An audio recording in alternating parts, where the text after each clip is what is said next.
श्री गुरुदेव दत्त. श्री गुरुदेव दत्त परब्रह्मणे नमः. अध्याय 11. श्री नरसिंह सरस्वती अवतार बाललीला. शिष्य नामधारकाने सिद्धमुनीच्या चरणकमलांवर साष्टांग प्रणिपात करून विनंती केली, हे भक्तांवर प्रचंड कृपा करणाऱ्या स्वामी श्रीपाद श्रीवल्लभ स्वामींचा पुढील अवतार कुठे झाला? तेव्हा ते कोणकोणत्या नामाभिमानाने प्रसिद्ध झाले? त्या अवतारामध्ये कोणत्या लीला प्रदर्शित केल्या? या सर्व विषयी सविस्तर सांगायची कृपा करा. तेव्हा कृपाळू सिद्धमुनींनी श्रीपाद गुरूंच्या पुढील अवताराबद्दलची माहिती नामधारकाला सांगितली. नामधारका, आता तुला कुतूहलकारक श्रीपाद श्रीवल्लभाच्या पुढील अवताराचे चरित्र सांगतो. ऐक. श्रीपाद गुरूच्या अनुज्ञेनुसार प्रखर भक्त अंबिका मातेने त्यांच्यासारखाच पुत्र प्राप्त व्हावा म्हणून आजीवन अखंडपणे शनिप्रदोष समयी भगवान शंकराची आराधना करून जीवन सार्थक केल्याची गोष्ट मी तुला पूर्वीच सांगितली आहे. तसेच गुरूच्या अनुग्रहाने तिचा मंदमती पुत्र आंजनेय शर्माच्या आयुष्यात घडलेल्या घटनांचे वर्णन मी तुला आधीच वर्णिले आहे. व्रतस्थ अंबिका सुपुत्राच्या कामनेने मरण पावल्यामुळे पुढे तिचा पुनर्जन्म उत्तर प्रांतात करंज नामक ग्रामी एका ब्राह्मण वंशात झाला. तिचे आईवडिलांनी तिचे नाव अंबाभवानी असे ठेवले. प्राप्तसमयी तिचा विवाह शिवभक्त नामक ब्राह्मणासोबत करून दिला. पूर्वजन्मीच्या उदात्त सद्गुण व सद्वर्तनामुळे कमावलेल्या पुण्याईमुळे पतिपत्नी दोघेही अत्यंत भक्तिपूर्वक आणि समर्पणयुक्त अशा शिवपूजेत मग्न असत. शनिप्रदोषदिनी अत्यंत मनोभावे भव्य शिवपूजा ते करीत असत. अशा प्रकारे 16 वर्षे त्यांनी अत्यंत श्रद्धापूर्वक शनिप्रदोष व्रताचरण केले. काही काळानंतर ईश्वरानुग्रहाने अंबाभवानी गर्भवती झाली. व्रताच्या प्रभावाने पवित्र अशा तिच्या उदरी श्री दत्तगुरूंनी प्रवेश केला. शिवानुग्रहाने ती भक्ती ज्ञान वैराग्य संपन्न असे आयुष्य क्रमण करीत होती. ती ब्रह्मतेजाने युक्त झाली होती. अधूनमधून ती ब्रह्मज्ञानाविषयीही बोलत असे. पुढे पौष शुद्ध द्वितीयेच्या शुभ तिथीवर तिने दिव्य पुत्ररत्नाला जन्म देऊन त्याला जगाला अर्पण केले. 12व्या दिवशी त्याचे शालिग्राम देव असे नामकरण करण्यात आले. तथापि रूढीप्रमाणे त्याचे नाव संबोधनासाठी नरहरी असे ठेवण्यात आले. शिव गुरूंच्या अनुग्रहाने जन्म झालेले बाळ सामान्य शिशु नव्हते. हे बाळ दैवी आणि भव्य असे अंगभूत गुण घेऊन जन्माला आले. मातेच्या उदरातून भूतली अवतरताच बालकाने पवित्र ओंकार शब्द उच्चारला. बाळ इतरांप्रमाणे जन्मल्यावर रडलेच नाही. हे पाहून तिथे जमलेले लोक थक्क झाले. मुलाने केवळ ओम उच्चारल्याची मनोरंजक वार्ता वणव्यासारखी पसरली होती. बालक अतीव प्रबुद्ध व भक्तिमय स्वभावाचा होता. आसपासचे भाविक घोडक्याने येऊन त्या प्रेमळ बालकाचे दर्शन घेऊन पुनीत होत असे. तसेच आप्तेष्ट लोक बालकाला अपहार दक्षिणा अर्पण करीत असे. नवजात मुलाच्या मातापित्यांनी ब्राह्मणांना दानधर्म केले. ज्योतिषांनी मुलाची पत्रिका पाहून त्याचे भविष्य वर्तविले. अत्यंत शुभदिनी जन्मलेल्या या बालकाचा अवतार जगद्वंद असेल. त्याचा जन्म याचा शब्द प्रमाण निर्विवाद असेल. केवळ त्याच्या दर्शनाने पापी त्वरित शुद्ध होईल. या अवतारी बालकाचा आशीर्वाद घेतलेल्यांना उत्तम स्थान मान लाभेल. एखादा याच्या चरणसेवेने सर्वस्व कमवून घेऊ शकणार. याच्या केवळ दर्शनाने पतित पावन होईल. हा तर नवनिधी व अष्टसिद्धीचा आगर आहे. जगत कल्याणार्थ जन्मलेल्या महापुरुष जन्म घेतलेल्या कुळाला कामधेनू आहे. हा वैराग्य संपन्न व संसारात अलिप्त असल्यामुळे संन्यासी बनून धर्मस्थापना करेल. हे तान्हे बाळ विश्वविख्यात बनेल व वेदशास्त्र पारंगत असेल. याच्या दिव्य सानिध्यात कोणतेही दैन्य भय दारिद्र्य व कलिदोष कदापि फिरकणार नाही. अतिउत्तम रीतीने याचे पालनपोषण करून आपण कृतार्थ व्हावे असे भाकीत करून ज्योतिषी बुवांनी त्या दिव्य बालकाला वंदन केले. असे उत्तम जातफलक ऐकून पती पत्नीला महानंद झाला. शेजारी पाजारी आप्तेष्ट सारे घोडक्याने येऊन त्या बालकाचे दर्शन घेऊन त्याला ओवाळणी घालत भेटवस्तू देत. दृष्ट लागू नये म्हणून लोकरूढीप्रमाणे आईवडील मीठ मोहरीने बालकाची रोज दृष्ट काढत असत. संभाव्य संकटापासून दूर राहण्यासाठी दंडाला मांत्रिक केलेला काळा दोरा देखील त्याला बांधला होता. मुलांचे संगोपन अत्यंत प्रेमळ वातावरणात झाले. आपले बाळ सामान्य नसून खरोखर सद्गुण प्रवृत्तीयुक्त व विद्वत्तापूर्ण दैवी अवतार आहे याचा प्रत्यय मातापित्यांना अधूनमधून येत असे. आपल्या बाळाला दूध पुरत नसावे असे समजून तिने पतीशी आग्रह केला की एकतर त्याच्यासाठी एखादी दूध आई नेमावी किंवा गाईच्या दुधाची तरी व्यवस्था करावी. हे बोलणे ऐकताच बालकाने हसत हसत आपल्या मातेच्या स्तनाला स्पर्श केला आणि काय आश्चर्य, तिच्या स्तनातून दुधाच्या धाराच भूमीवर वाहू लागल्या.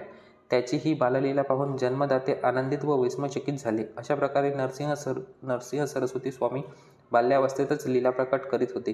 आई अंबाभवानी अवताराचे रहस्य गुपित ठेवावे म्हणून बालकाला प्रार्थना करून वंदन करीत असे. माता पिता आपल्या लाडक्या अवतारी बालकाचे चरणस्पर्श करून त्याला वारंवार वंदन करीत होते. बाळाला चांगली झोप यावी म्हणून ते त्याला पाळण्यात झोपवीत असत. परंतु बाळ पाळण्यात झोपतच नसे. त्याऐवजी जन्मताच सर्व सांसारिक वासनांपासून विरक्त झालेल्या बाळाला विरागी पुरुषाप्रमाणे जमिनीवर झोपायला आवडायचे. बाळ 1 वर्षाचे झाले, पण त्याच्या मुखातून बोबडे बोल सुद्धा ऐकू आले नाही. पवित्र ओम व्यतिरिक्त तो काहीच बोलला नव्हता. आपले बाळ जन्मतः मुकी आहे का, या विचाराने दोघेही अस्वस्थ व निराश झाले. एवढे असूनही मातापित्याने त्या बालकाची कदापि अवहेलना केली नाही. त्याऐवजी ते आपलेच दुर्भाग्य म्हणून स्वतःची अवहेलना करीत असत. यदाकदा त्या बालकाच्या मूकत्वाच्या विचाराने ते खिन्न होत असत. यावर काहीतरी उपाय करावा असा विचार करून दोघेही ज्योतिषाकडे गेले. ज्योतिषानेही मुलाच्या आरोग्य विकासासाठी त्यांना अनेक धार्मिक विधिविधान, कुलदेवतेची आराधना करण्याचा निर्देश दिला. इतर काहींनी पुष्कळ विभिन्न उपाययोजना सुचवल्या. मातापित्यांनी अश्वत्थ वृक्षाच्या सान्निध्यात अन्नप्राशनाची विधी सुद्धा पूर्ण केली. ते सर्व प्रयत्न त्यांनी प्रामाणिकपणे व अंतःकरणपूर्वक आचरले. पण हे सारे केल्यानंतरही बालक बोलेना. बालक केवळ ओम उच्चारित असे. हे ऐकून सारेच विस्मयचकित होत असत. बालक ज्ञानी आहे, त्याला सर्व काही समजते, पण तसे तो दाखवित नाही आणि आपण समजतो तसे तो काही मुका नाही. तो जाणून बुजून मुक्या मुलासारखं वागत आहे. प्रतिनित्य त्याच्याकडून बोलण्याचा सराव करून घेतला पाहिजे. असे लोक आपापसात वाटेल तसे बोलत असत. दरम्यान प्रचलित शनिप्रदोष व्रत संपवून माधव आणि अंबाभवानी दोघेही काशी यात्रेला निघाले. आपले मूल व्यवस्थित वाढत आहे, पण बोलत मात्र नाही, याचे तिला खूप दुःख वाटायचे. कालचक्रानुसार वाढलेला मुलगाही अद्याप बोलू शकला नाही. यामुळे मुलाची आई चांगलीच वैतागली होती. तत्क्षणी बालकाने आपले पूर्वीचे श्रीपाद श्रीवल्लभ त्रिमूर्ती दत्तरूप प्रकट केले. तिला लगेच तिच्या पूर्वजन्माचे स्मरण झाले. तिला थोडासा दिलासा मिळाला, पण मायेच्या प्रभावामुळे पुढच्याच क्षणी या गोष्टीचे विस्मरणही झाले. बालक 8 वर्षाचा होऊन उपनयन संस्कारायोग्य झाला, तरी तो बोलत मात्र नव्हता. अशा परिस्थितीत त्याचा उपनयन संस्कार कसे करणार, तो गायत्री मंत्रोपदेश कसे ग्रहण करणार, तो संध्याविधान कसे करणार, याचा विचार करत करत आई वडील चिंताक्रांत होत असत. त्यांना बालकाच्या भविष्याविषयी खूप निराशा झाली. परत परत त्याविषयी चिंतन करून ते दुःखी होत असत. जे काही व्रत वैकल्य धार्मिक विधी आचरले होते ते सारे व्यर्थ गेले, कारण त्या कृत्याचे फळ त्यांना मिळाले नव्हते. तरी आपण विद्वान ब्राह्मणांचा सल्ला घ्यावा असा विचार करून ते ब्राह्मणाकडे गेले.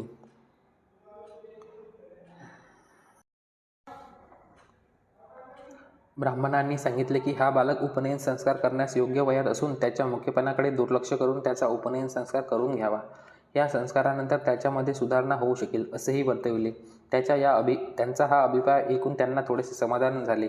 आपली इष्टदेवता शंकराचे स्मरण करून बालकाच्या उपस्थितीत त्यांनी शंकराची प्रार्थना केली. हे महादेवा, केवळ तुझ्या अनुग्रहानेच आम्हाला दिव्य ज्ञानी अवतारी सिद्ध अशा अमूल्य पुत्ररत्न प्राप्त झाला. हा पुत्र विरक्त सुलक्षणी आहे, पण आम्हाला प्राप्त झालेले एकमेव मूल जन्मतः मुका आहे. आम्ही खरोखर दैवहीन आहोत. याच्या भविष्याविषयी आम्हाला काही सुचत नाही. ही एक चिंता सोडली तर आम्हाला अन्य कुठलीही चिंता नाही. आमच्या उतारवयात आमची देखभाल कोण बरे करेल? आमची काळजी घ्यायला कोणीही नाही. त्यांचा शोक पाहून तो बालक आपल्या आईजवळ आला व एकही शब्द न बोलता केवळ हातवारे करून आईला काहीतरी सांगू लागला. नंतर एक लोखंडी कांबी आणून त्यावर आपली अमृतदृष्टी ओझरली. ती सळई तत्काळ शुद्ध सोन्याची झाल्याचे पाहून आई आश्चर्यचकित झाली, पण तिला खात्री झाली नाही. तिने आपल्या पतीला ही चमत्कारिक गोष्ट दाखविली. त्यांचा विश्वास बसत नव्हता, म्हणून स्वतःच्या डोळ्यांनी ते कुतूहल पुन्हा एकदा पाहावे या हेतूने त्याने दुसरी सळई आणून त्याच्या हाती दिली आणि अपार आश्चर्य, त्या बालकाची दृष्टी त्यावर पडताच सळईचे रूपांतर सोन्याच्या सळईत झाले. त्याची दृष्टी ज्या वस्तूवर पडत असे ती सोन्याची होत असे. मातापित्यांनी कडकडीची इच्छा व्यक्त केली की त्याने 2 बोबडे बोल त्यांना ऐकवावेत व त्यांची इच्छा पूर्ण करावी.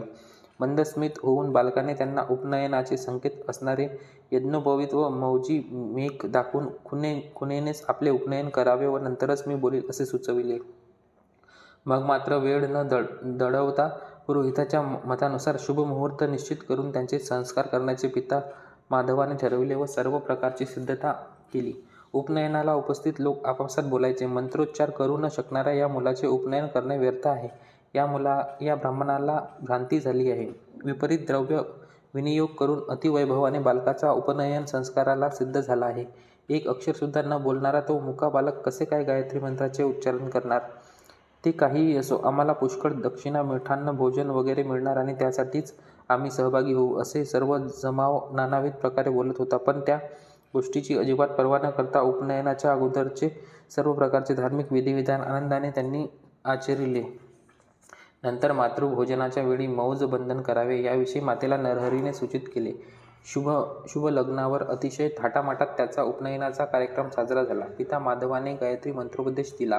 नरहरीने तो मंत्र मनातल्या मनात उच्चारला. नंतर आईकडे तो भिक्षा मागण्यासाठी गेला. आई आशीर्वाद देत आई प्रेमाने म्हणाली, बाळ नरहरी, माझ्याकडून भिक्षा माग. हा प्रेमपूर्वक दिलेला आदेश शिरसा वंद्य मानून बालकाने प्रथम भिक्षेच्या वेळी ऋग्वेदातील मंत्र ओम अग्निमिळे पुरोहितम यज्ञस्य देवमृतिजम होतारम रत्नधातनम, दुसऱ्या भिक्षेच्या वेळी यजुर्वेदातील मंत्र ओम ईशेत्वर्जेत्वा वायवस्थोपायवस्थ देवो वह सविता प्रार्पयतु श्रेष्ठमाय कर्मणे व तिसऱ्या भिक्षेच्या वेळी सामवेदातील मंत्र ओम अग्र आय ही वितये गृणा नो हव्य दातये निहोतात्सी बर्हिषी, अगदी स्वरबद्धपणे व लयबद्धपणे उच्च स्वरात म्हणत भिक्षा मागितली. जमलेले सारेजण ऐकून विस्मयचकित झाले. उपनयन संस्कार संपन्न झाल्यावर नरहरीने वेदातील सर्व मंत्र व वेदविचारादी स्पष्टपणे उच्चारले. हा बालक मुका तर नाहीच, किंबहुना गुरुरूपी अवतारी पुरुष आहे व याला गुरुची अर्हता आहे याचा सर्वांना पुन्हा प्रत्यय आला व सर्वांनी त्या दत्तस्वरूपी बालकाला भक्तिपूर्वक नमस्कार केला. आश्चर्यकारक गोष्ट म्हणजे उपनयन झाल्या त्या बालकाच्या मुखातून मोक्ष व वेदाला संबंध असलेले मंत्र विचार प्रकट झाले. नंतर आईने पुत्राला आशीर्वाद दिला, वत्सा, आता भिक्षावृत्ती अवलंबून धर्माचे रक्षण करता हो. तेव्हा नरहरी मातेला उद्देशून बोलला, हे माते, मी तुझ्या आदेशाप्रमाणे ब्रह्मचारी बनून भिक्षावृत्तीचे अवलंबन करीत धर्मरक्षणेसाठी तीर्थयात्रेला जाण्याचे ठरविले आहे. तुझे वचन मी अक्षरशः पालन करणार. मला वेदाध्ययन करायचे आहे. कृपया माझ्या निर्गमनासाठी मला मनापासून आशीर्वाद द्या व त्वरित अनुमती द्या. ब्रह्मचर्य आश्रमाच्या नियमाप्रमाणे ब्रह्मचारीने एकाच ठिकाणी राहू नये. केवळ भिक्षावृत्ती अवलंबून जीवन जगावे. जाणणाऱ्याला सांसारिक व्यवहारात रस नसतो. आत्मा जाणलेल्याने संसारात संग्रह बुद्धीत आसक्त होऊ नये. मला धर्मकार्यास जाण्यासाठी शीघ्र अनुमती दे, असे म्हणत मुलाने आईची परवानगी मागितली.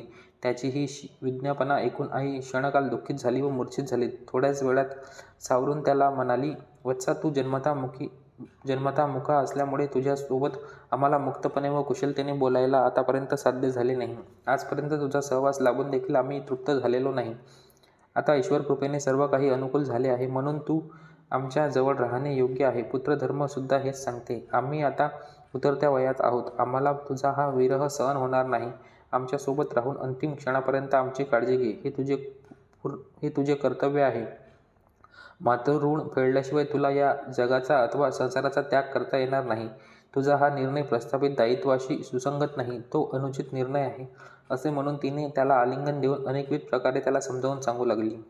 नरहरीने आपल्या आईला तत्वोपदेश केला, माते, जे काही घडते ते पूर्वसंकल्पित असते. पूर्वसंकल्पानुसार मला तीर्थयात्रेला निघालेच पाहिजे.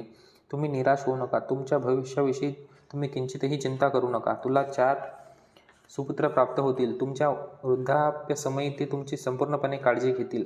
माझ्यासारख्या योगी पुरुषाच्या प्राप्तीसाठी तूच तर शिवशंकराची उपासना केली आहेस, असे म्हणून आपल्या मातेच्या मस्तकावर वरदहस्त ठेवला. लगेच तिला तिच्या पूर्वजन्माचे पूर्णपणे स्मरण झाले.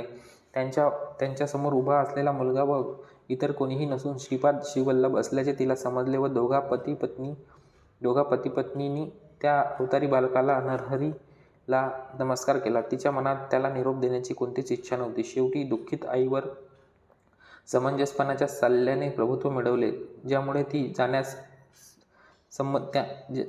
जाण्यास संमती दिली. पण तरीही त्याला जाण्यास अनुमती देण्याचे त्यांचे मन होत नव्हते. अकस्मात अंबिका थोडी अस्वस्थ झाली. काही केल्या तिला समाधान होत नव्हते. तिने पुन्हा एकदा त्याला समजाविले, हे बाळा, तू अजून लहानच आहेस. आत्ताच तुझे उपनयन संस्कार झाले आहे. या वयात तू गुरुकुलात राहून वेदशास्त्राध्ययन करावे. संन्यासी होण्याचे तुझे वय नव्हे. हा कोणता धर्म आहे? गुरुकुलातील शिक्षण पूर्ण झाल्यावर 4ही आश्रमात श्रेष्ठ असणाऱ्या गृहाश्रमात प्रवेश करून बायकापुरांसमवेत काही काळ संसार सुखही अनुभवावे. नाहीतर जीवन पूर्ण होत नाही. गृहाश्रमात अतिथी अभ्यंगतांची सेवा, साधुसंतांचे आगत स्वागत, धार्मिक अनुष्ठान, यज्ञयागादी कार्य, दान धर्म वगैरेचे आचरण करावे. या प्रकारे जीवन करून कुलोद्धारक उत्तम संतान प्राप्त करून घ्यावे. उत्तम आचार विचाराने सकल इंद्रियांना तृप्त करून गृहस्थाश्रमात सांगितलेले सर्व कर्म करीत वानप्रस्थानाचा स्वीकार करून जपतप यात्रा वगैरे आचरून नंतर विरक्तीचा मार्ग स्वीकारावा. जीवनात सर्वात शेवटी संन्यासाश्रमाचा स्वीकार करावा. आता या बाल्यावस्थेत संन्यासाश्रमाचा स्वीकार करणे योग्य नव्हे. याच प्रकारे गुरुचरित्रातील भाग सिद्धमुनी नामधारकाला सांगतो. तो भाग गंगाधराचा पुत्र नामधारक श्रोतृ वर्गाला सांगत आहे. इथे परम कल्याणकारी श्री गुरुचरित्राचा 11वा अध्याय संपन्न होतो. श्री गुरुदेव दत्त. श्री गुरु दत्तात्रयार्पणमस्तु. श्री स्वामी समर्थ.